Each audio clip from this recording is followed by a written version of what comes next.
Leonardo de Souza joins us. Leonardo, starting off with the unusual protest in France involving business owners. That's right, Mark. Good evening.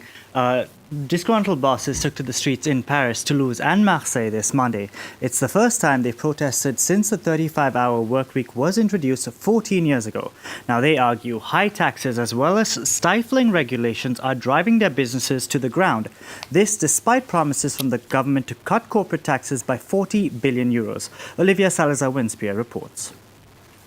Locking down the finance ministry, thousands of French bosses took to the streets around Bercy in Paris on Monday, making a symbolic protest. They say their businesses are prisoners of red tape.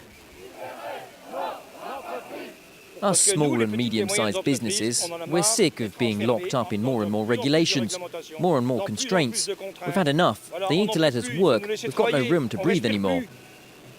3 unions representing small business owners were involved in the demo. They say they no longer have any faith in the government as they've seen taxes rise in the last 10 years, not to mention the employer charges that French bosses have to cover.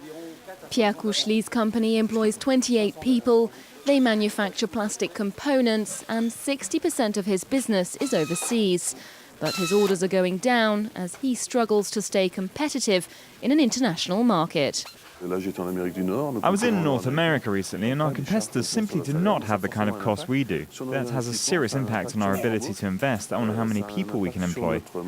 Among the major bugbears for entrepreneurs trying to stay afloat are recent government reforms. Legislation that guarantees special pension provision for those in certain sectors, a ban on hiring part-time staff, and a law that forces businesses to inform personnel if they're selling the company. French businesses have some of the narrowest margins in Europe, something these protesters are calling on the government to change. From one strike to another, pilots at Lufthansa have walked off the job for the 10th time this year. Germany's flagship carrier scrapped over 1,300 flights on Monday. Now, the latest walkout has so far affected short and medium-haul flights. However, long-haul operations are expected to be hit on Tuesday. Strikes have cost Lufthansa 170 million euros so far in 2014. Now, talks between the airline and the union collapsed on Friday over concessions to early retirement benefits.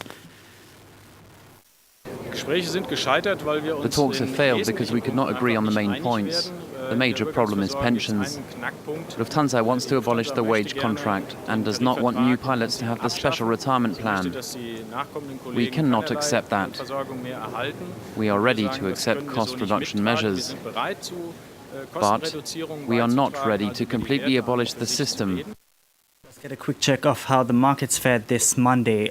European stocks ended the session lower on the back of falling commodity prices. Mining and energy shares were particularly hard hit. The FTSE ended down 1%, while the DAX and CAC 40 also ended the session in the red. Let's switch over to the US now, where markets have closed. The tech-heavy Nasdaq ended the session down over 1%. Apple shares tumbled over 3% this session. This after initial data from Black Friday sales indicate an 11% drop in retail spending.